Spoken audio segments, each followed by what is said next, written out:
da Morte. Esse aqui é o penúltimo, né? Esse aí esse aí é meu terceiro livro. É o terceiro, esse é o meu terceiro livro. O terceiro. O quarto é o da Síria e o quinto é Dama da Liberdade. Ah, tá. Esse aqui, é interessante a história desse aqui, porque você estava fazendo uma matéria... Esse aí foi naquela matéria que eu falei aqui antes do trabalho escravo no Pará. Ah, aquela que tu entrou no galpão lá e tal. Isso. No meio dessa matéria, um cara te dá uma informação que existe um assassino de aluguel, é isso? Foi o seguinte, né? Vê que coisa louca, cara. Nessa operação, um dos presos, um dos escravos, né, que foi solto na operação, contou que ele conseguiu fugir, mas aí mataram, se eu não me engano, acho que era o irmão dele. E deram para ele o seguinte recado, ó: ou você volta para a fazenda, ou a gente mata seu filho. E aí o cara voltou, né, para ser escravo. E aí esse cara me contou, o escravo me contou essa história. E aí eu falando com um policial, um agente da Polícia Federal sobre esse caso, sobre esse relato, o agente da Polícia Federal me disse: não, cara, é muito comum isso aqui, os fazendeiros contratam muitos pistoleiros para fazerem isso, para matar escravo que foge, não sei o quê, ou familiares, para obrigar o cara a voltar para a fazenda. Aí eu falei para esse policial, né, federal, eu falei: ó, cara, eu queria muito entrevistar um desses pistoleiros, você acha que consegue? Ele: vou ver e te falo, depois eu falo. Beleza. A operação acabou, né, voltamos para Belém. E aí, alguns dias depois, esse agente da Polícia Federal me ligou, me passou um telefone e falou assim: ó, liga para esse telefone tal dia, tal hora. Não posso falar mais nada para você, mas quem vai atender o telefone é um assassino de aluguel. O resto é contigo. Não falou nem o nome, nada? Não. Aí tá bom. Aí eu liguei no dia que o cara marcou. No dia, na hora que ele marcou, eu liguei, atendeu o telefone um cara. E aí comecei a conversar com o cara. Resumindo, o cara é esse personagem do meu livro, o Júlio Santana. E o logo aqui, assim, o telefone que o policial me deu, eu achava que ia ser um telefone de uma delegacia ou de um presídio. Não, é um telefone público. Um policial federal me deu o telefone de um assassino de aluguel que estava solto em atividade. Telefone privado dele? Não, um telefone público, era um orelhão. Ah, tá, entendi. O cara nem tinha celular, nem eu tinha celular na época, isso era 99, eu acho. Ah, entendi. 99, exatamente. Um policial federal não achou estranho dar a um repórter da Veja o telefone de um assassino de aluguel que está solto em atividade. Que coisa louca. Por que tu acha que é isso? É só descuido ou tinha alguma coisa? Não, ele deu o telefone, ele não se ligou, ele achou que estava me ajudando tanto que eu não ia denunciá-lo, como de fato eu não fiz. O cara me deu o telefone de uma fonte, eu fui entrevistar o cara. Entendi. Mas é muito louco um policial federal saber por que esse cara, a polícia tem um telefone de um assassino de aluguel. Porque ele fazia muitos serviços sujos para a polícia também, entendeu? Ah, entendi. A polícia que quer queimar arquivo, manda matador, entendeu? Não paga nada. O que ele tem em troca nesses casos é a segurança, né? Tu liga para esse orelhão e o cara atende. Qual é a primeira abordagem? Não, eu falei: oi, tudo bem? Aqui é o Clécio da revista Veja. Esse telefone passaram para falar com você. Ele: oi, não, eu estava aqui te esperando. Então, comecei a conversar com ele. E aí falei: ó, me disseram que você é pistoleiro, né? Trabalha com pistolagem. Ele: é verdade. Aqui. E o cara falando muito tranquilamente, entendeu? O problema é que, assim, a ideia nasceu para ser a matéria. Só que ele não me autorizava a colocar o nome real dele na matéria. E eu, como eu falei aqui no começo, eu só trabalho com nomes reais. Só que a história do cara era tão fantástica, a gente foi conversando, ele falando, não sei o quê, que aí a gente marcou de se falar sempre, tal dia, tal hora, ele marcava comigo para eu ligar para ele, né? Sempre nesse telefone público. E eu tinha certeza que uma hora, cedo ou tarde, eu iria convencê-lo a me autorizar a colocar o nome real dele na história, na matéria. Só que o tempo foi passando, eu saí da Veja, fui para outras revistas e tudo mais, e continuei falando com ele, né? E a história do cara só crescia, só melhorava, né? E aí eu já não estava na Veja fazia muito tempo. Quando finalmente ele me autorizou a colocar o nome real dele no que já era a ideia de um livro, nome real, não apenas dele, mas de todo mundo que eu cito no livro, inclusive mandantes dos crimes, vítimas, tudo no nome real. Tem casos que eu conto no livro, Petri, que se você colocar no Google, aparece matéria sobre os casos. Entendeu? Gente que ele matou que virou notícia. Uhum. E aí fiz o livro, né? Foi lançado em 2006. Assim como o livro da Síria, esse livro também ganhou o Prêmio Jabuti de Literatura. E foi adaptado para o cinema, né? A capa do livro, inclusive, eu trouxe dois, né? Um para você e um para você sortear com o pessoal. A capa do livro, essa capa que eu te dei, é o cartaz do filme, que foi lançado em 2018, com Marco Pigossi e Fabíola Nascimento. Ficou muito bacana o filme. E esse livro hoje já foi lançado em cerca de 15 países, em 8 idiomas. Tu disse que a história dele é fantástica. O que tem de fantástico na trajetória desse cara? Então, porque assim, ele teve uma infância muito humilde, muito pacífica. Ele nasceu numa comunidade ribeirinha, no Maranhão, na floresta amazônica, isso anos 60, final dos anos 50, final dos anos 50. Ele nasceu no final dos anos 50. A floresta totalmente ainda preservada, né? Interior do Maranhão, comunidade ribeirinha, no meio do rio, não sei o quê. Tinha tudo para virar um pescador, como o pai dele era, um menino muito tranquilo, educado na igreja, católico, até hoje é católico. E aí, por causa de um tio que ele tinha, que era pistoleiro, o tio colocou ele nesse caminho da pistolagem. Ele começou a trabalhar com isso e tornou-se um cara que não se tem notícia no mundo de ninguém que assuma ter matado quase 500 pessoas. Uhum. Porque ele tem catalogadas 492 mortes. Ele tinha um caderno que ele escrevia como fosse agenda, né, que ele colocava o nome do mandante do crime, o nome da vítima, a cidade onde seria o crime, quanto ele ia ganhar. Quanto que é que ele ganhava? Não, variava muito, mas assim, no livro, como o livro começa nos anos 70, né, e vai até 2006, quando ele para de matar, eu sempre coloco, isso é legal, porque eu vi esse caderno que ele tinha, né, que era tipo a agenda dele. E vendo o caderno dele, você via a mudança da moeda do Brasil, né? Mudar de cruzeiro para cruzado, para cruzeiro antigo, cruzado novo, esses nomes todos, né? Até chegar no real. E aí no livro, eu sempre coloco os serviços que ele fazia na moeda da época. Só que eu faço comparações para a gente ter noção de quanto era mais ou menos com o salário mínimo da época. Então, geralmente, quase sempre variava entre 3 salários mínimos a 10. O serviço mais caro que ele fez era tipo quase 10 salários mínimos, entendeu? Então é como se fosse hoje entre R$1.000 e R$10.000, entendeu? Coisa assim. Ele relata quando foi a primeira vez que ele matou alguém e o que ele sentiu? Então, a primeira vez que ele matou alguém foi por causa desse tio dele, que era um cara que ele adorava. Ele tinha pai, né, e mãe, mas tinha esse tio que para ele era o ídolo, entendeu? Que era um cara que já morava na cidade grande, cidade de Imperatriz, né? Que hoje em dia, não sei, mas eu não gosto de chutar, mas eu acho que Imperatriz hoje deve ter, não sei, uns 200 mil habitantes, 300 mil talvez. Mas na época já era na cidade, né? E ele morava numa comunidade ribeirinha. Então o tio ia visitar a família dele, chegava de voadeira. Voadeira é uma canoa de alumínio com motor. E na cabecinha dele, quem tem voadeira é rico, né? O pai dele tinha canoa, o pai dele saía para pescar de canoa. Então o tio chegava com uma voadeira. É como o teu pai ter um Fiat Palio e chegar teu tio com uma Mercedes, entendeu? Do ano bonitona. Então ele tinha essa admiração pelo tio. O tio foi o cara que ensinou ele a atirar, ele era ótimo de pontaria. E aí o tio foi visitá-los uma vez e pegou malária. Ficou muito mal. Na cama, na rede, sem conseguir se levantar, com muita febre, dor no corpo.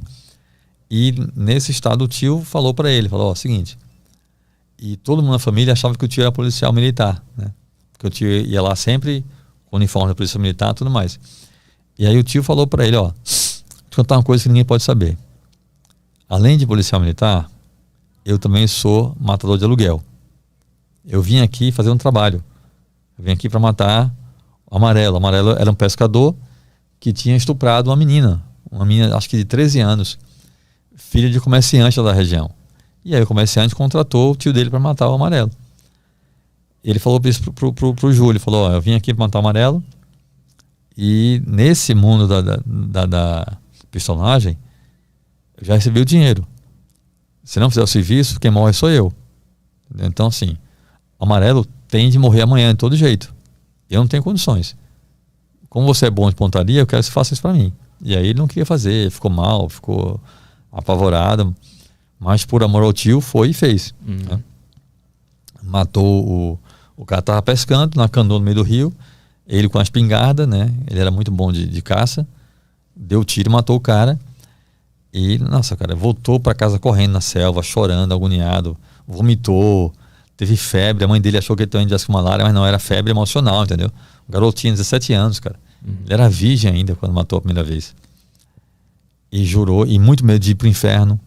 E o tio dele ensinou para ele que se você rezar 10 Ave Maria e 20 Pai Nosso, Deus perdoa o assassinato. E o tio dele incutiu isso na mente dele. E aí ele, né, matou esse cara e jurou que mais nunca mataria ninguém.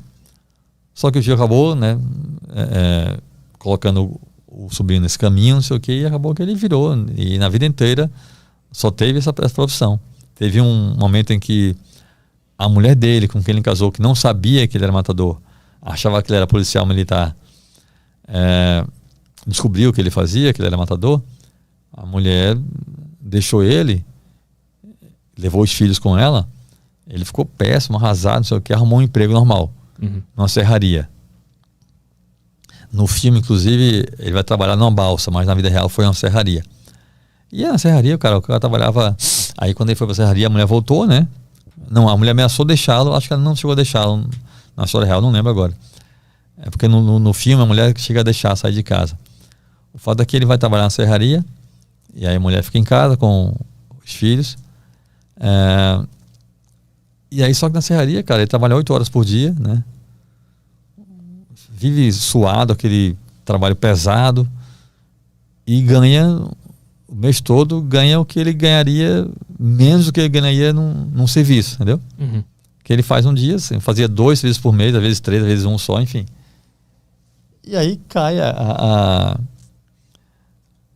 o rendimento dele cai bastante, e a família não consegue mais ter a vida que tinha antes. Nunca teve vida de luxo, nunca teve, mas assim, vivia numa casa decente, com energia elétrica, com TV, não sei o quê, e não conseguia mais pagar as contas na serraria. E aí ele volta a matar gente, e a esposa, mesmo contrariada, mesmo que aceita, entendeu? Porque vê que Sim. ou é isso ou é a miséria, entendeu? E ele te relatou que a pessoa começa a ficar mais fria conforme as mortes vão acontecendo, ou ele sempre usava o argumento lá da reza para continuar firme? Então, a vida toda ele rezava. Ele sempre, até porque ele é muito católico, né? Então sempre que matava alguém, ele ficava muito mal. Muito mal, ele sempre rezava. Uma coisa que o tio fez e ele colocou também na própria cabeça, eu tenho muito cuidado, Petri, de não colocar o cara como vítima, sabe assim? O sistema, não. Eu acho que não existe isso. Como eu falei aqui no começo, eu vim de origem muito pobre e ralei pra caramba e fiz as coisas direitas, assim. Tinha caminhos mais fáceis, entre aspas, né? Mas, cara, eu não acho que um cara que é criminoso ou traficante é vítima do sistema, não. Eu acho que ele poderia se esforçar e buscar outros caminhos. Poderia... Cara, tem gente que... Não sei como, mas tem gente que consegue viver ganhando salário mínimo, né? É mais fácil você virar um traficante e ganhar muito dinheiro e correr risco de morrer, ser preso, enfim. Mas o fato é que ele poderia ter outra vida, né? Ele pode ter sido vítima no começo, por amor ao tio, fazer uma coisa assim. Ele teve chance de buscar outros caminhos, né? Escolheu esse caminho porque ele quis. Então o que ele conta é que ele pegou muita coisa do tio de colocar na própria cabeça que é um trabalho, entendeu? E você não precisa amar seu trabalho. Você pode ser motorista de ônibus a vida inteira e odiar dirigir ônibus, mas é o que dá o seu ganha-pão. Então, o tio dele falava para ele o seguinte, ó, se eu não matar o fulano, o mandante do crime contrata outro pistoleiro que vai e mata. Então o cara vai morrer do mesmo jeito. você deixar de fazer um trabalho não vai salvar o cara. Porque o mandante contrata outro e o cara vai e mata. Mas tinha esse aspecto de querer salvar aquela vítima, assim, uma vontade de que aquele cara não morresse? Não, porque até isso faz parte da pistolagem, que é o seguinte, é você não querer saber a vida da vítima. Não saber quem é o cara, não saber por que o cara quer matar o outro. Só que tem uma coisa curiosa que ele fala, eu coloco isso no livro. Os mandantes nem sempre é o mandante que fala com o pistoleiro. Às vezes é um capanga do mandante. Então o mandante ou o capanga sempre fala para o matador por que é que o mandante quer que o outro morra, entendeu? Ah, não, porque ele fez isso, porque brigou, porque roubou o dinheiro do cara, porque pegou a mulher do cara, sabe assim? Porque pegou o dinheiro emprestado e não pagou, um monte de coisa assim. Então ele acabava sempre sabendo o motivo pelo qual ia matar alguém, porque o mandante ou o capanga do mandante sempre falava. E a relação dele com a morte mudou, porque na primeira vez ele saiu correndo, rezou, vomitou, ficou mal. Quando que virou normal pra ele? Ele fala? E como que isso aconteceu na cabeça? Então nunca virou normal pra ele, nunca foi coisa normal. Mas era sempre uma coisa que ele colocava na mente como fosse trabalho. Né? Mas ele sempre ficava mal depois de matar. E tu encontrou com ele pessoalmente, né? Sim. Depois de quantas ligações vocês se encontraram? Depois de 7 anos. Falando no telefone, 7 anos depois vocês se encontraram pessoalmente. Ele concordou que eu fosse encontrar com ele. Aí eu fui para a cidade que ele morava na época, a cidade de Porto Franco, no Maranhão, que é a cidade onde ele nasceu. Passei 3 dias com ele, conheci a mulher, os filhos dele, fui na casa dele. Foi interessante estar com ele, assim. E tu lá vivendo na casa dele, vendo o ser humano, existia uma dúvida na tua cabeça de tipo, como é que esse cara mata pessoas? Então, cara, isso é uma coisa louca na minha mente, assim, quando eu tô trabalhando, cara, meu foco é contar bem a história do cara, entendeu? Eu não faço julgamento de valor, não, nenhum. Eu sempre estou seguindo esse exemplo. Imagina que tem muita gente que pergunta, mas cara, por que você não tentou fazer ele parar de matar, sabe? Por exemplo. Eu falei, cara, minha missão não era essa, minha missão é contar a história do cara. Se eu for entrevistar, vamos supor, um arquiteto. Imagina que eu odeio arquitetura. Vou entrevistar um arquiteto e falar, cara, sai dessa profissão, vai ser médico. Não tem lógica, entendeu? Na cabeça dele era o trabalho dele, era a vida do cara. Minha missão ali não é tentar convencer o cara a ser outra pessoa. Minha missão ali é entender quem é aquele cara e contar a história dele, entendeu? Ele dava a entender em algum momento que ele queria parar de fazer aquilo o quanto antes? Não, o que era claro pra mim é que, assim, ele não gostava do que ele fazia. Sim. Ele gostaria de ter outro trabalho, né? Tanto é que ele tentou uma época, mas assim... Sim. Mas ele tava com algum plano assim, eu vou fazer isso aqui até tal ano, vou juntar tanto dinheiro? Quando eu fui encontrar com ele, em 2006, eu consegui convencê-lo a me encontrar pessoalmente, justamente porque ele tinha decidido parar. Ah, entendi. E sair do Maranhão, ia para outro estado.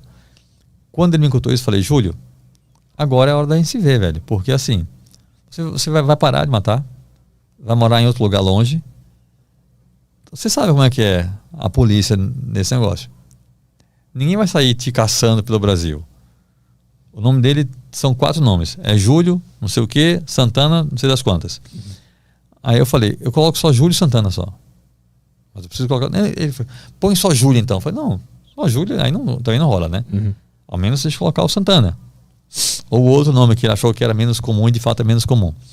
Aí eu falei, tá, então eu coloco só Júlio Santana, mas eu vou colocar o nome real de todo mundo. Aí ele só pediu para não colocar o nome real no nome da mulher dele. Não tem nome da mulher dele, é só a mulher. Eu sempre falo dela com a mulher dele. No livro não tem nome da mulher dele. Mas, cara, tem um relato no livro que o mandante do crime era o prefeito da cidade. E eu coloquei no livro o nome do prefeito, porque eu fui apurar a história. Obviamente, tudo que ele me contou, eu fui apurar com outras fontes, né?